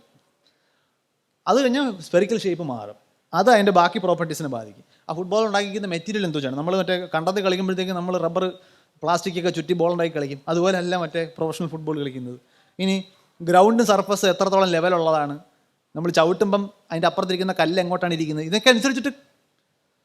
പക്ഷേ നമ്മുടെ സ്കൂളിൽ പ്രോബ്ലം ചെയ്യുന്ന കുട്ടിക്ക് ഫുട്ബോൾ ഇങ്ങനെയുള്ള വാക്കുകൾ പരിചയമുണ്ടെന്നേ ഉള്ളൂ, ഇതൊന്നും ആക്ച്വൽ ഫുട്ബോൾ അല്ല എന്ന് കുട്ടിക്ക് നല്ല ബോധ്യമുണ്ട്. ആക്ച്വൽ ഫുട്ബോൾ ഇങ്ങനെയൊന്നും വർക്ക് ചെയ്യത്തില്ല എന്നും അറിയാം, അതുകൊണ്ടാണ് പരിഗണിക്കാത്തത്. പക്ഷേ ഇതെല്ലാം പരിഗണിച്ചാലേ നിങ്ങൾക്ക് ആക്ച്വൽ ഫിസിക്സ് വെച്ച് ഈ ഫുട്ബോളിൻ്റെ മൂവ്മെൻറ്റിനെ എക്സ്പ്ലെയിൻ ചെയ്യാൻ പറ്റും. ഇത് നിങ്ങളൊരു റോക്കറ്റ് പുറത്തേക്ക് ലോഞ്ച് ചെയ്യുകയാണെന്നുണ്ടെങ്കിൽ ഈ ആംഗിളൊന്നും വെച്ച് കാൽക്കുലേറ്റ് ചെയ്യാൻ പറ്റത്തില്ല. ഈ സാധനം എല്ലാം ശരിക്കും അവിടെ ഉണ്ട്. നമ്മൾ ചൊവ്വയിലേക്ക് അയക്കുന്ന റോക്കറ്റ് ചൊവ്വയിൽ അല്ലെ സ്പേസ് ക്രാഫ്റ്റ് ചൊവ്വയിൽ എത്തുന്നോ ഇല്ലയോ എന്ന് അറിയണമെന്നുണ്ടെങ്കിൽ ഈ കാര്യം എല്ലാം പരിഗണിക്കണം. ഭൂമിക്ക് ഗ്രാവിറ്റി ഉണ്ടെന്ന് മാത്രം അറിഞ്ഞാൽ പോരാ, ഭൂമിയുടെ ഷേപ്പ് മാറുന്നതിനനുസരിച്ച് ഗ്രാവിറ്റി മാറുമെന്നും അത് പർവ്വതം എവിടെയാണെന്നുള്ളതും കടൽ എവിടെയാണെന്നുള്ളതനുസരിച്ച് മാറുമെന്നും ഒക്കെ അറിഞ്ഞ് ഗ്രാവിറ്റിയെ അങ്ങനെ കോംപ്ലിക്കേറ്റഡ് ആയിട്ട് കൈകാര്യം ചെയ്താലേ സ്പേസ് ലോഞ്ച് നടക്കൂ. അതുകൊണ്ട് തന്നെ ഈ റോക്കറ്റ് സയൻസിനൊരു ചീത്ത പേരുണ്ട്, ഇറ്റ്സ് നോട്ട് റോക്കറ്റ് സയൻസ് എന്ന് പറയുന്നത്. ഇങ്ങനെ 100,000 കാര്യങ്ങൾ പരിഗണിക്കണം. തിയറി ഭയങ്കര സിമ്പിളാണ്, പക്ഷേ റോക്കറ്റ് ലോഞ്ചിനൊരു സയൻസ്, മിസൈൽ അയക്കാൻ വേറൊരു സയൻസ്, അങ്ങനെ പഠിപ്പിക്കാൻ പറ്റില്ല. ഇതിൻ്റെ ബേസിക് പ്രിൻസിപ്പിൾസാണ് സ്കൂളിൽ പഠിപ്പിക്കുക. ഇതെല്ലാം പല സ്ഥലങ്ങളിൽ പഠിക്കുന്നുണ്ട്. എയർ റെസിസ്റ്റൻസ് എങ്ങനെ വർക്ക് ചെയ്യുന്നത് പഠിക്കുന്നുണ്ട്, വിസ്കസ് ഫോഴ്സ് എങ്ങനെയാണ് വർക്ക് ചെയ്യുന്നത് പഠിക്കുന്നുണ്ട്, സ്റ്റോക്സ് ലോ എന്നൊക്കെ പറഞ്ഞ് വേറെ ചാപ്റ്ററിലായിരിക്കും. നമ്മുടെ കരിക്കുലത്തിൻ്റെ സ്വഭാവം വെച്ച് വേറെ ടീച്ചറായിരിക്കും പഠിപ്പിക്കുന്നത്. അതൊക്കെ പ്രാക്ടിക്കൽ സൈഡ് സാധനമൊന്നും. ഇതിൽ ഈ ക്ലാസ് റൂമിലേക്ക് വരുമ്പോൾ ഞാൻ ശ്രദ്ധിച്ചിട്ടുള്ള ഏറ്റവും ഡിസ്റ്റർബിംഗ് ആയിട്ടുള്ള കാര്യം, കുട്ടികൾ ടെക്സ്റ്റ് ബുക്ക് ഒരിക്കലും എടുത്ത് വായിക്കില്ല. ഈ ടെക്സ്റ്റ് ബുക്കിൽ ഫസ്റ്റ് യൂണിറ്റ് മുതൽ ലാസ്റ്റ് യൂണിറ്റ് വരെ ഒരു ക്രമത്തിലാണ് വച്ചേക്കുന്നത്. അതിനൊരു ക്രമമുണ്ട്. അത് ടെക്സ്റ്റ് ബുക്ക് നോക്കിയാൽ മനസ്സിലാവും. അത് നോക്കില്ല. കാരണം 3 ടീച്ചേഴ്സ് ആയിരിക്കും ഫിസിക്സ് പഠിപ്പിക്കുന്നത്. 1ാമത്തെ ചാപ്റ്റർ ഒരു ടീച്ചർ പഠിപ്പിക്കുമ്പോഴത്തേക്കും 8ാമത്തെ ചാപ്റ്റർ വേറൊരു ടീച്ചർ തുടങ്ങും. അത് നമുക്ക് വേറെ ഒന്നും രീതിയിൽ ചെയ്യാൻ പറ്റാത്തതുകൊണ്ട് അങ്ങനെ ചെയ്യുന്നതാണ്. പക്ഷേ ഈ ടെക്സ്റ്റ് ബുക്ക് നോക്കണം. ആദ്യം പഠിച്ചേക്കുന്ന ചാപ്റ്റർ ഏത്, രണ്ടാമത് പഠിച്ചേക്കുന്ന ചാപ്റ്റർ ഏത്, ഇത് തമ്മിലുള്ള കണക്ഷൻ എന്താണ്. നേരെ ചൊവ്വേ ആലോചിച്ച് എഴുതിയ ടെക്സ്റ്റ് ബുക്ക് ആണെങ്കിൽ കണക്ഷനുണ്ട്. പക്ഷേ അതിൻ്റെ കണ്ടൻസ് പേജെങ്കിലും നോക്കണം, എന്നാലേ ഓർഡർ അറിയാൻ പറ്റൂ. ഇത് നമ്മൾ നോക്കേണ്ട ആവശ്യമില്ല. നമുക്കങ്ങനെ ഓർഡർ അറിയേണ്ട കാര്യമില്ല. പരീക്ഷയ്ക്ക് ഓർഡർ ചോദിക്കത്തുമില്ല. പിന്നെ +1 ഫിസിക്സ്, ഞാൻ ഫിസിക്സ് ആയതുകൊണ്ടാണ് അത് ഉദാഹരണമായിട്ട് എടുക്കുന്നത്, ബാക്കി വിഷയങ്ങൾ കാണും. +1 ഫിസിക്സിൽ ഫസ്റ്റ് ചാപ്റ്റർ ഉണ്ട്, നേച്ചർ ഓഫ് ഫിസിക്കൽ വേൾഡ് എന്നാണ് എൻ്റെ പേര്. അത് പരീക്ഷയ്ക്ക് ക്വസ്റ്റ്യൻ ചോദിക്കാത്തതുകൊണ്ട് ആരും വായിക്കത്തില്ല. ഞാൻ ഈ കോളേജിൽ പഠിപ്പിക്കുന്ന ആളായതുകൊണ്ട് പിള്ളേരുടെ ചോദിക്കും +1 ഫിസിക്സിൽ ആദ്യം പഠിച്ച ചാപ്റ്റർ ആണ്. പിള്ളേർ യൂണിറ്റ്സ് ആൻഡ് ഡയമെൻഷൻ. ഞാൻ പറഞ്ഞില്ല, അതിന് മുമ്പ് ഒരു ചാപ്റ്റർ ഉണ്ടായിരുന്നു. അത് ടെക്സ്റ്റ് ബുക്ക് നോക്കിയാൽ കാണാം. അതിന് ക്വസ്റ്റ്യൻ വരാത്തതുകൊണ്ട് പഠിച്ചിട്ടില്ല. അതിലെന്താ പറഞ്ഞറിയാമോ, മുമ്പോട്ട് എന്താണ് പഠിക്കേണ്ടതെന്ന്, എന്തിനാണിത് അതാണ് ഫസ്റ്റ് യൂണിറ്റ് പഠിക്കുന്നത്. അത് നമ്മൾ തൊട്ടിട്ടില്ല. പിന്നെ ഈ ടെക്സ്റ്റ് ബുക്കിൽ, NCERT ടെക്സ്റ്റ് ബുക്കിൽ ഇടയ്ക്കിടയ്ക്ക് ചില ഈ ബോക്സസ് ഉണ്ട്, കളർഫുൾ ബോക്സ്. അതിലെഴുതിക്കുന്നു പറഞ്ഞാൽ ഈ പൊതുവെ സബ്ജക്റ്റ് ഡ്രൈ ആയതുകൊണ്ട് അതുമായിട്ട് ബന്ധപ്പെട്ട ചില ട്രിവിയൽ ഇൻഫർമേഷനാണ്, രസകരമായിട്ടുള്ള കാര്യങ്ങൾ. അതിൽ നിന്നും ക്വസ്റ്റ്യൻ വരില്ല എന്ന് ടീച്ചർ പറഞ്ഞിട്ടുണ്ട്. അതുകൊണ്ട് അതും വായിക്കത്തില്ല. അത് ആ ടെക്സ്റ്റ് ബുക്കിൽ രസകരമെന്ന് തോന്നുന്ന എന്തെങ്കിലും ഉണ്ടെങ്കിൽ അതൊന്നും തൊട്ടിട്ടില്ല. എന്നിട്ട് പറയും ഫിസിക്സ് ഭയങ്കര ബോറാന്ന് പറയും. അല്ല, അധിക വായന, അധിക പ്രസംഗമായിട്ടാണ് മനസ്സിലാക്കുന്നത്. അധിക വായനയാണ്, നോക്കരുത്. ഇത് ഈ +1 ടെക്സ്റ്റിലുള്ള ചില തമാശകളൊക്കെ ഞാനിങ്ങനെ ചില സയൻറ്റിസ്റ്റുമാരൊക്കെ ലൈഫിലുണ്ട്. ഇപ്പോൾ ഉദാഹരണത്തിന് ആൻഡ്രെ മേരി ആംബിയർ എന്ന് പറഞ്ഞ കറണ്ടിൻ്റെ യൂണിറ്റിൻ്റെ പേര് കിടക്കുന്ന നെപ്പോളിയൻ ഒരു പാർട്ടിക്ക് വിളിച്ചിട്ട് പുള്ളി മറന്നുപോയി, ആബ്സെൻറ്റ് മൈൻഡഡ് ആയിരുന്നു. ഇത് +1 ബുക്കിലുണ്ട്, കറണ്ട് പഠിക്കാൻ. പക്ഷേ ഒരു കുട്ടി ഇത് കേട്ടിട്ടില്ല. അങ്ങനെയാണ് ഞാൻ അന്വേഷിച്ചത്. അപ്പോൾ അത് ബോക്സാണ്, അതിൽ നിന്ന് ക്വസ്റ്റ്യൻ വരത്തില്ല. അത് അധിക വായനയ്ക്കുള്ളതാണ്. ഉള്ളത് തന്നെ വായിച്ച് തീരുന്നില്ല. അതൊരു പ്രശ്നം. അപ്പോൾ നമ്മൾ റിയൽ വേൾഡ് ഇഷ്യൂസ് അല്ല. ഇപ്പോൾ നമ്മൾ ക്ലൈമറ്റ് ചേഞ്ച് എന്ന് പറയുന്നത് റിയൽ വേൾഡ് ഇഷ്യൂ ആണ്. നമ്മൾ അറ്റ്ലീസ്റ്റ് അക്കാര്യത്തിൽ നമുക്ക് തർക്കമില്ല. ക്ലൈമറ്റ് ചേഞ്ച് ഉണ്ടോ ഇല്ലെന്നൊക്കെ തർക്കം ഉണ്ടെങ്കിലും ക്ലൈമറ്റ് ചേഞ്ച് ഉണ്ടെങ്കിൽ അത് പരിഹരിക്കാൻ സയൻസ് തന്നെ ഉപയോഗിക്കണമെന്ന് നമുക്കറിയാം. വേറെ ഒരു രീതിയിലും നമ്മൾ പരിഹരിക്കാൻ സാധ്യതയില്ല.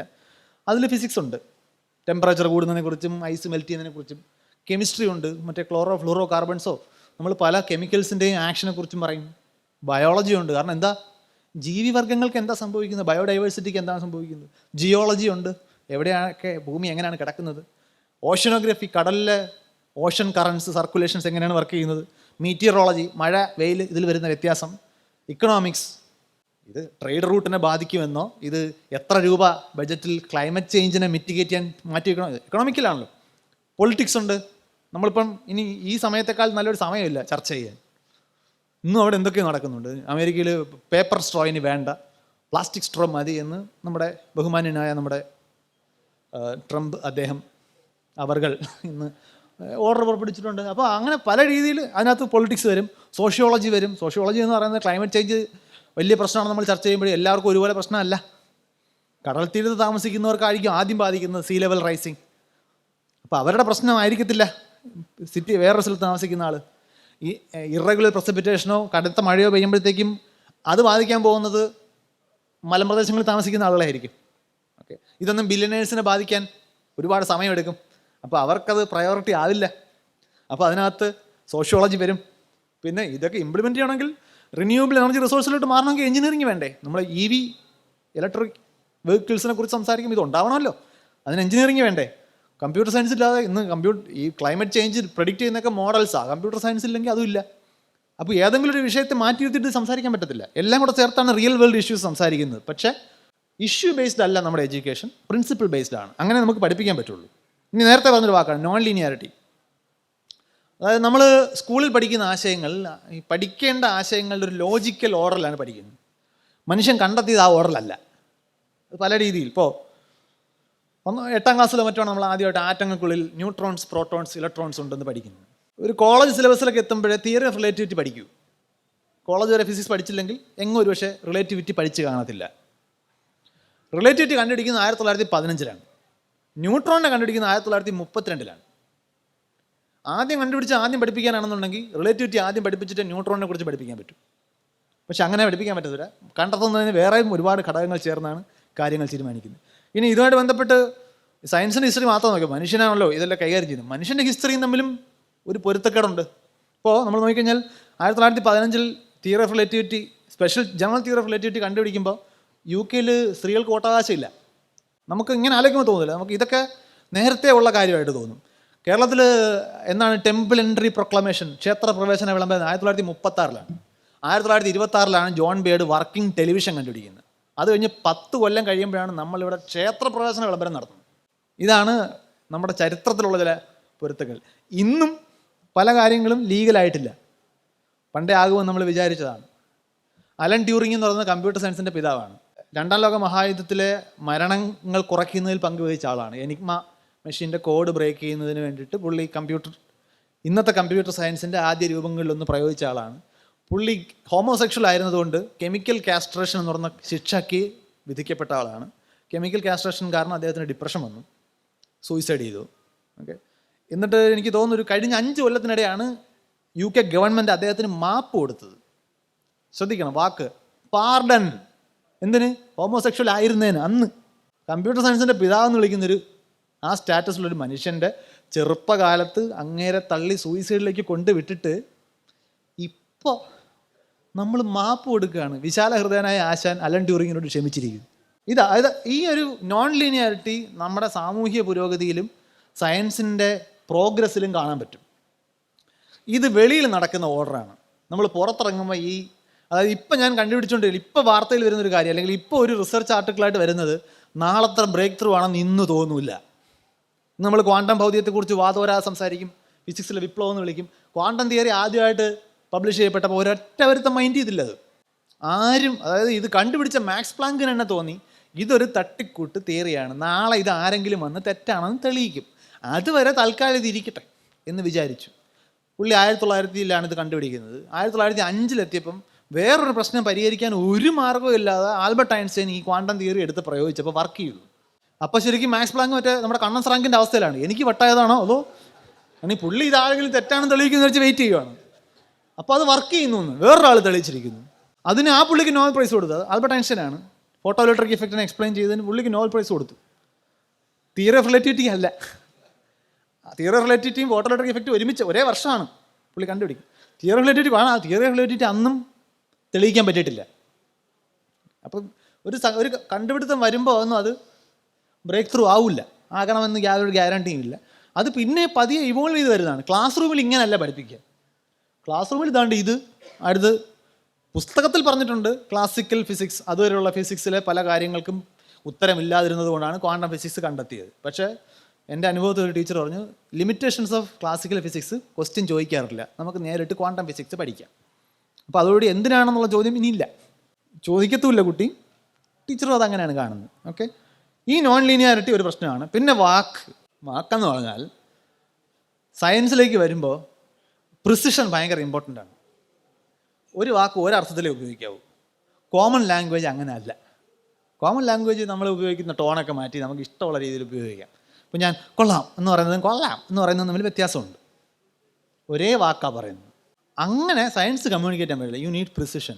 അതുകൊണ്ട് സാധാരണ ഒരു ഡെയിലി ലൈഫിൽ ഉപയോഗിക്കുന്ന വാക്കുകൾ പോരാ, കൂടുതൽ വാക്കുകൾ ഉണ്ടെങ്കിൽ. അതുകൊണ്ടാണ് പോളിസൈത്തീമിയ റുബ്രാവേര എന്നൊരു അസുഖത്തിന് പേര് വരുന്നത്. പറയുമ്പം ബ്ലഡ് ക്യാൻസർ, പക്ഷെ ബ്ലഡ് ക്യാൻസർ ഇഷ്ടംപോലെ ഉണ്ട്. ബ്ലഡിൽ തന്നെ അത് വൈറ്റ് ബ്ലഡ് സെല്ലാണോ റെഡ് ബ്ലഡ് സെല്ലാണോ എവിടെയാണ് ക്യാൻസറസ് ആയിട്ട് പെരുമാറുന്നത്, അത് ലിംഫോമയാണോ കാർസിനോമയാണോ, ഇതൊക്കെ അനുസരിച്ച് മാറും. അത് തന്നെ ഏത് ടൈപ്പാണ് എന്നുള്ളതൊക്കെ അനുസരിച്ചിട്ട് പേര് മാറും.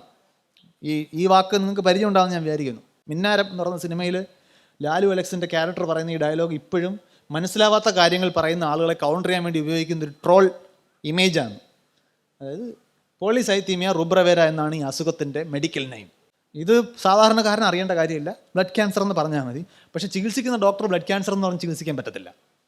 പുള്ളിക്ക് ഇത് എവിടെ എങ്ങനെയാണ് ഇത് വർക്ക് ചെയ്യുന്നതെന്ന് മനസ്സിലാക്കിയിട്ട് ചികിത്സിക്കാൻ പറ്റും. അപ്പോൾ അതുകൊണ്ട് വാക്കുകൾ ഭയങ്കര പ്രിസിഷൻ ആവശ്യമാണ്.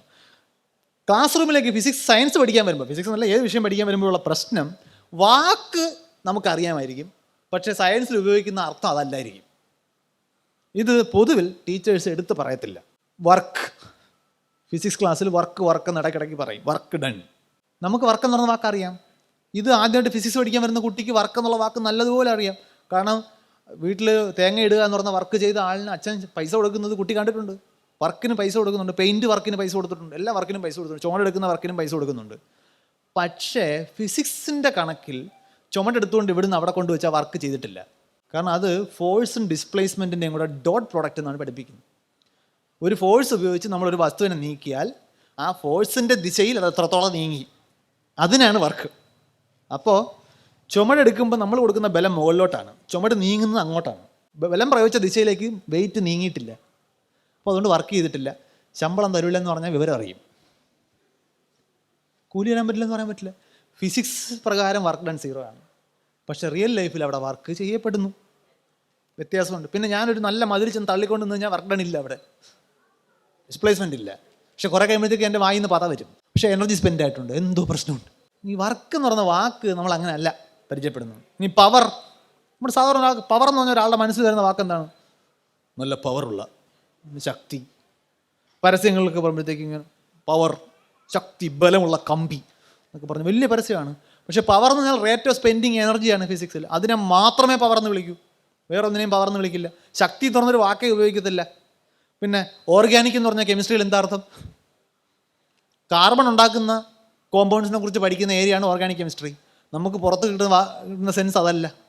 ഓർഗാനിക് പച്ചക്കറി എന്ന് പറഞ്ഞാൽ കാർബൺ മാത്രം ഉണ്ടാക്കിക്കുന്ന പച്ചക്കറി, കരിക്കട്ട മാത്രമേ ഉള്ളൂ.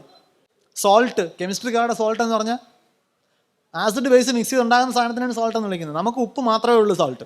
ബലം നേരത്തെ പറഞ്ഞാണ്, ഫോഴ്സ് എന്നാണ് ഇംഗ്ലീഷിൽ. കുട്ടിക്ക് അറിയാം ഫോഴ്സ് എന്ന് പറഞ്ഞ വാക്കറിയാം. ബലം കാരണം മറ്റേ മാർവൽ കോമിക്സിൽ ഇടയ്ക്കിടയ്ക്ക് പറയും ഫോഴ്സ്. ആ ഫോഴ്സ് അല്ല ഇത്.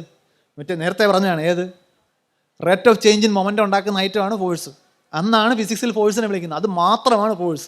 നമുക്കിങ്ങനെ ലൂസായിട്ട് എടുത്ത് പ്രയോഗിക്കാൻ പറ്റത്തില്ല. ഈ വാക്കുകൾ നമ്മൾ വിചാരിക്കും ടേക്കൺ ഫോർ ഗ്രാൻഡ്. ആളുകൾ വാക്ക് എല്ലാവർക്കും പരിചയമുള്ളതുകൊണ്ട് മനസ്സിലാക്കുന്നു എന്ന് വിചാരിക്കും. ഇല്ല, വാക്ക് സയൻസിൽ ഉപയോഗിക്കുന്ന അർത്ഥം സ്പെസിഫിക് മീനിങ് ആണെന്ന് അറിഞ്ഞില്ലെങ്കിൽ നമ്മളത് തെറ്റിച്ചായിരിക്കും ഉപയോഗിക്കാൻ പോകുന്നത്. നമുക്കത് മനസ്സിലാവില്ല. ആവർത്തിക്കുന്നു, മനസ്സിലാക്കേണ്ടതുണ്ട് എന്ന് തോന്നാത്തതുകൊണ്ടാണ് അത് പ്രശ്നമായിട്ട് ഫീൽ ചെയ്യാത്തത്. ഈ ഒരു ചോദ്യത്തോടു കൂടി നമുക്ക് ഈ ചർച്ച ഇവിടെ അവസാനിപ്പിക്കാം. ഇത് നമ്മൾ ക്ലാസ്സിൽ സയൻസ് പഠിക്കുമ്പോൾ ഞാൻ കാണുന്ന ഏറ്റവും വലിയ പ്രശ്നമാണ്. സയൻറ്റിസ്റ്റുമാർ മനുഷ്യരാണെന്ന് തോന്നില്ല. ഒരുപാട് പേരുകൾ പഠിക്കും, പേരുകളാണ്. ഇവർക്ക് എന്തെങ്കിലും ഒരു നമ്മളെപ്പോലൊരു മനുഷ്യനാണെന്ന് തോന്നുകയേയില്ല. തോന്നിയിട്ടുള്ള ആരെങ്കിലും ഉണ്ടോ എന്ന് എനിക്ക് അറിഞ്ഞുകൂടാ. എനിക്ക് പഠിക്കുന്ന സമയത്ത് തോന്നിയിട്ടില്ല. കാരണം ഞാൻ ഈ പേരുകൾ മാത്രമേ ഉപയോഗിച്ചിട്ടുള്ളൂ. ബോൾസ്മാൻ ഡിസ്ട്രിബ്യൂഷൻ, ഏതോ ഒരു ബോൾസ്മാൻ, നമുക്ക് ഈ പേര് വഴങ്ങുകയില്ല. അപ്പോൾ അതുകൊണ്ട് നമ്മൾ കരുതുന്നത് രാജേന്ദ്രൻ ഡിസ്ട്രിബ്യൂഷൻ ആയിരുന്നെങ്കിൽ എളുപ്പമായിരുന്നു പഠിക്കാൻ. ഇത് ബോൾസ്മാൻ ഡിസ്ട്രിബ്യൂഷൻ എന്ന് പറയുമ്പോൾ പിന്നെ സ്പെല്ലിങ് പഠിക്കണം, വലിയ പ്രശ്നമാണ്. പക്ഷേ സയൻസ് ചെയ്ത മനുഷ്യർ, ഈ കണ്ടുപിടിച്ച ടെക്സ്റ്റ് ബുക്കിൽ പേര് വന്നേക്കുന്ന മനുഷ്യർക്കെല്ലാം അവരുടെ ഒരു ലൈഫ് ഉണ്ടായിരുന്നു എന്ന് മനസ്സിലാക്കി കഴിഞ്ഞാൽ കുറേ പ്രശ്നങ്ങൾ പരിഹരിക്കപ്പെടും. ഇപ്പോൾ ഈ പറഞ്ഞ ഈ ബോൾസ്മാൻ എന്ന് പറഞ്ഞൊരു കക്ഷി കൈനറ്റിക് തിയറിയെ കണ്ടുപിടിച്ചെന്നൊക്കെയാണ് നമ്മൾ പുസ്തകത്തിൽ പഠിക്കുക. പുള്ളിയാണ് ഈ ആറ്റങ്ങൾ എന്ന് പറയുന്ന വളരെ മൈന്യൂട്ട് പാർട്ടിക്കിൾസ് വെച്ച് ഈ ഒരു സിലിണ്ടറിൽ അടച്ചു വെച്ചേക്കുന്ന ഗ്യാസ് എത്ര പ്രഷർ ചെലുത്തും, അത് എങ്ങനെ ടെമ്പറേച്ചർ കൊടുത്താൽ എന്ത് സംഭവിക്കും, ഇങ്ങനെയുള്ള കാര്യങ്ങളൊക്കെ പുള്ളി ഈ ആറ്റങ്ങളുടെ അടിസ്ഥാനത്തിലാണ് കണ്ടുപിടിച്ചത്. പക്ഷേ പുള്ളിയുടെ കാലത്ത് ഈ ആറ്റം എന്ന് പറയുന്ന സംഗതി വെറും ഒരു ട്രിക്കാണെന്ന്, അങ്ങനെ ഒരു ആക്ച്വലി അത്രയും ചെറിയ പാർട്ടിക്കിൾസ് ആക്ച്വലി ഇല്ല എന്നുമാണ് മറ്റ് പല സയൻറ്റിസ്റ്റുകളും വാദിച്ചത്. അതിൽ ഈ ബോൾസ്മാന് അതിസാരമായ പ്രശ്നം ഉണ്ടായിരുന്നു. പുള്ളി അങ്ങ് ഒറ്റപ്പെട്ടു കമ്മ്യൂണിറ്റിയിൽ. അതുമാത്രമല്ല ആ സമയത്ത് നല്ല ആസ്മയുണ്ട്, കാഴ്ചയും കുറയുന്നുണ്ടായിരുന്നു, ഡിപ്രഷന് പറ്റിയ എല്ലാ ചേരുവകളും ഒത്തുചേർന്നു സൂയിസൈഡ് ചെയ്യാണ് ചെയ്തത്. ഇതാണ് ഡ്രൈവിംഗ് ഫാക്ടർ. ഒരാൾ സൂയിസൈഡ് നമ്മൾ പെട്ടെന്ന് അയാൾ മനുഷ്യനായിട്ട് നമുക്ക് തോന്നും, ഇല്ലേ? മനുഷ്യരൊക്കെ ചെയ്യുന്ന എന്തോ കാര്യം. So there is something involved, എന്തൊക്കെയോ നമുക്കൊക്കെ ഉള്ളതുപോലത്തെ എന്തൊക്കെയോ വ്യാകുലതകളൊക്കെ ഉള്ള ഒരാളായിട്ട് തോന്നും. പക്ഷേ ഇതൊരു സ്റ്റാറ്റിസ്റ്റിക്കൽ മെക്കാനിക്സിൻ്റെ ഒരു ടെക്സ്റ്റ് ബുക്ക് തുടങ്ങുന്നത് ഇങ്ങനെയാണ്. ഇതിൻ്റെ തുടക്കം അദ്ദേഹം ബോൾസ്മാനാണ്. ബോൾസ്മാൻ പിന്നീട് ഇന്ന കാരണങ്ങൾ കൊണ്ട് സൂയിസൈഡ് ചെയ്തു. ഇനി നമുക്ക് സ്റ്റാറ്റിസ്റ്റിക്കൽ മെക്കാനിക്സ് പഠിക്കാം. അപ്പോൾ തന്നെ ദേവി എന്ന് വിളിച്ചായിരിക്കും തുടങ്ങുന്നത്. പക്ഷേ ഇറ്റ് വർക്ക്സ്. കാരണം നമുക്ക് തോന്നും മനുഷ്യർ നമ്മളെയൊക്കെ പോലുള്ള ആളുകൾ തന്നെയാണ്. ഇപ്പോൾ മേരി ക്യൂറി മക്കളെ വളർത്താൻ കഷ്ടപ്പെട്ടതും നമുക്കറിയത്തില്ല.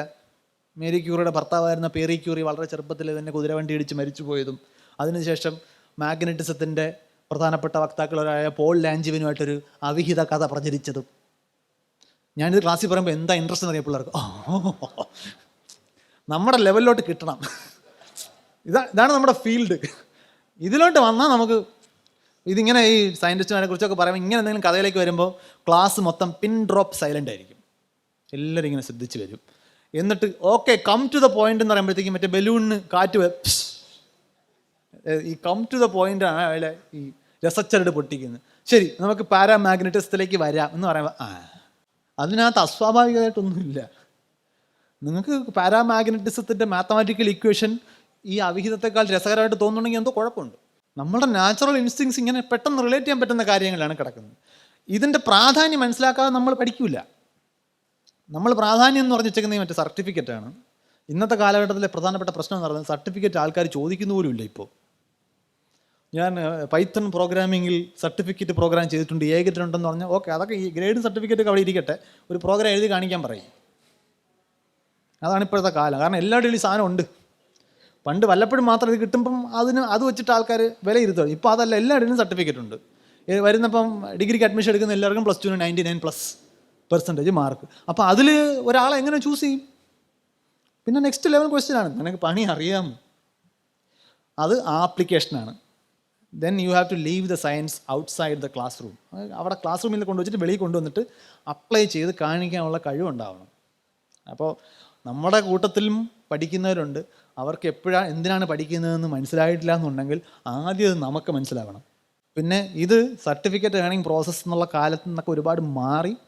സർട്ടിഫിക്കറ്റിന് അത് പ്രിൻ്റ് ചെയ്യുന്ന പേപ്പറിൻ്റെ വില പോലും ഒരുപക്ഷെ ഈ നാളെ ഇല്ലാതായി എന്ന് വരും. കാരണം പേയ്മെൻറ്റൊക്കെ UPI പേയ്മെൻറ്റായി മാറിക്കഴിഞ്ഞു. എന്ന് വെച്ചാൽ അതിൻ്റെ അർത്ഥം 100 രൂപയുടെ നോട്ടിന് 100 രൂപ എന്ന വില ഇല്ല. ഇപ്പോൾ അതാണ് നിങ്ങൾ ട്രാൻസ്ഫർ ചെയ്യാം. നാളെ ഇന്നിപ്പോൾ നമ്മൾ പഠിക്കുന്നത് അക്കാഡമിക് ബാങ്ക് ഓഫ് ക്രെഡിറ്റ്സ് എന്നൊക്കെയാണ്. അതായത് സർട്ടിഫിക്കറ്റ് പ്രിൻ്റ് ഒന്നും വേണമെന്നില്ല. ഒരു അക്കൗണ്ടിൽ UPI അക്കൗണ്ട് പോലെ നിങ്ങളൊരു ജോലിക്ക് അപ്ലൈ ചെയ്യുമ്പോൾ നിങ്ങളെ ഏത് കമ്പനിയിലാണ് അപ്ലൈ ചെയ്യുന്നത് അവർക്ക് നിങ്ങൾ ഓതറൈസേഷൻ കൊടുത്തു കഴിഞ്ഞാൽ നിങ്ങൾ ഏൺ ചെയ്തിട്ടുള്ള ക്രെഡിറ്റ്സ് അവർക്ക് കാണാം. സർട്ടിഫിക്കറ്റ് പ്രിൻ്റ് ചെയ്ത് മറ്റേ പ്രിൻ്റ് കൊണ്ട് കാണിക്കണ്ട. ഇനി വ്യാജ സർട്ടിഫിക്കറ്റ് ഒന്നും പ്രിൻ്റ് ചെയ്യാൻ ഡിമാൻഡില്ല. ആ ബിസിനസ്സിലൊക്കെ ആരെങ്കിലും ഉണ്ടെങ്കിൽ ഉടനെ വെച്ച് കിട്ടിക്കോളൂ. ആ ബിസിനസ് ഇനി അധികം നാൾ നിൽക്കില്ല. ഓക്കെ, അപ്പോൾ നമ്മൾ ഇനി ഇതിൻ്റെ സോഷ്യൽ ആസ്പെക്റ്റിലേക്ക് വന്നു കഴിഞ്ഞാൽ മനുഷ്യരാണ് ഈ ലോകത്തെ മനസ്സിലാക്കാൻ ശ്രമിക്കുന്ന ശ്രമങ്ങൾക്കിടയിലാണ് സയൻസ് ഉണ്ടാക്കിയത്. അത് ഉണ്ടാക്കിയ മാറ്റം ചരിത്രം നോക്കിക്കഴിഞ്ഞാൽ പകല് പോലെ നമ്മുടെ മുമ്പിൽ തെളിഞ്ഞു കിടപ്പുണ്ട്. ഇനി അങ്ങോട്ടുള്ള പ്രശ്നങ്ങൾക്കും പരിഹാരം സയൻസിൽ കൂടെ തന്നെയാണ് നമ്മൾ ഉണ്ടാക്കാൻ പോകുന്നത്. എല്ലാ പ്രശ്നങ്ങളൊന്നുമല്ല, നമ്മൾ നേരിടുന്ന പല പ്രശ്നങ്ങൾക്കും സയൻസിലൂടെ തന്നെയാണ് പരിഹാരം വരുന്നത്. ചില പ്രശ്നങ്ങളൊക്കെ സയൻസ് ഉണ്ടാക്കിയതാണെന്നാണ് നമുക്കറിയാം. ക്ലൈമറ്റ് ചേഞ്ച് ഉണ്ടാക്കിയത് നമ്മളെല്ലാവരും ഗുഹാവാസികളായിട്ട് കാട്ടിൽ മറ്റ് മൃഗങ്ങളുമായിട്ട് മത്സരിച്ച് ജീവിച്ചിരുന്നുണ്ടെങ്കിൽ ക്ലൈമറ്റ് ചേഞ്ച് ഒന്നും ഇതുപോലെ ഉണ്ടാകത്തില്ല. ഉണ്ടാവും, നമ്മുടെ വിഷയമല്ല.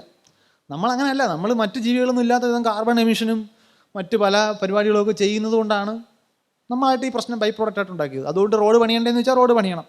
കാരണം നമുക്ക് ആഗോള ഉച്ചവടി പങ്കെടുക്കാൻ പോകണമെന്നുണ്ടെങ്കിൽ ഫ്ലൈറ്റ് വേണ്ടേ. അങ്ങനെ പല ആവശ്യങ്ങളുണ്ട്.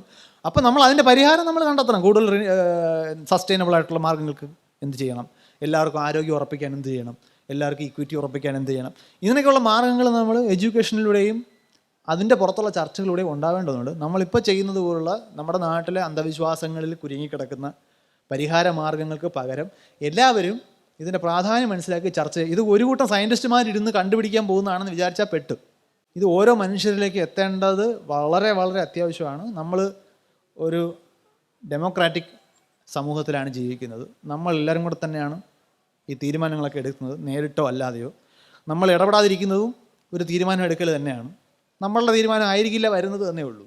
അപ്പോൾ ആ ഒരു കൺസേൺ മാത്രം പങ്കുവെച്ചുകൊണ്ട് ഇത്രയും നേരം കേട്ടിരുന്ന എല്ലാവർക്കും നന്ദി പറഞ്ഞുകൊണ്ട് ഞാൻ നിർത്തുന്നു. എന്തെങ്കിലും ചോദ്യങ്ങളുണ്ടെങ്കിൽ നമുക്ക് ചർച്ച ചെയ്യാം.